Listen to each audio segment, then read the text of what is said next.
Yeah, Manel Kape, the former Ryzen men's bantamweight champion, comes to the UFC last year. He was the backup fighter for the championship bout with Figueiredo and Moreno. And Figueiredo was sick. We came so close to getting Moreno Cape for the flyweight belt. Uh, didn't happen. And then Cape fights Alejandro Pantoja. Looks, I don't know what he was doing. He was just low volume, kind of a staring contest. He got outstruck. At the time, I thought he got robbed, but, went back and watched it a couple of times. He lost that fight. But then Mateus Nicolau, his next fight, 100% got robbed. 100%. He should have won that fight. So he's 0-2 in the UFC. And to make things even better, my man comes in 3 pounds overweight, tuning into the weigh-ins, all these fighters coming up onto the scale, and he's just sitting, his name is just sitting there blank because he ends up being the last guy to the scales. 15 minutes to spare too, which is always not a good sign, right? If you're struggling to make weight. 15 minutes to spare, 3 pounds over, the fight's still on. He's fighting Ode Osbourne. The fight's still on. He's going to submit 20% of his purse. Super disappointing. I don't know. He's got to look. He's looking pretty stout for a flyweight, man. Like, I feel like he's grown, or I don't know. He's filling out. He's still pretty young, but he's filling out. So yeah, it's super disappointing. I was so high on this guy. I was like, this guy can be the flyweight champion without a doubt. He held his own against against Horiguchi in Ryzen. He beat Asakura. He fought Asakura twice, and he got robbed the first time, and then he knocked him out his last fight before coming to the UFC. Guy's super impressive, but honestly, I don't know if I can't think of, usually these stories of guys coming over have been successful. This guy is just, I can't think of a bigger fall from grace. He has to win this fight. And this has a lot to do with my handicapping for this fight, in my opinion. I liked the under in this fight quite a bit.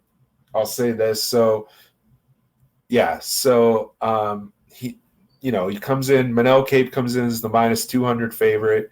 And Ode Osbourne, 125 pounds. He's a minus 170 underdog, minus 175 to minus 170. And like I said, Kape 0-2 in the UFC, both of his losses coming by way of decision, and he's 6-5. He's 6-5 since that blew my mind. Since his 2017 Ryzen debut, he's gone 6-5 in his last 11 fights, and he's fighting Ode Osbourne's 2-1 in the UFC. All 3 of those fights ending by stoppage. I feel like this is pretty simple because I'm going to speed it up here, but this is pretty simple.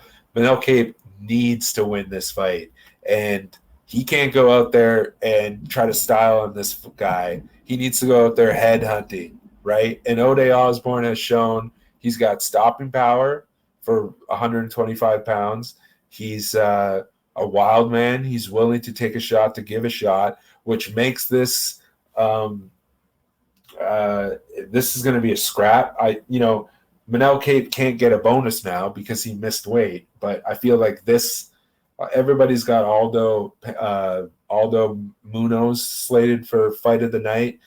I feel like this might be fight of the night because Manel Kape needs a win, and he needs he can't, his style is either go out there balls to the wall and just be, an aggressive maniac with very, very slick striking, but he also has this game where he's just ultra patient and boxes and sits around and just, measures and styles and gets punched in the face and smiles at his opponent like he did with Pantoja, stuff like that. But I don't think we're going to see that.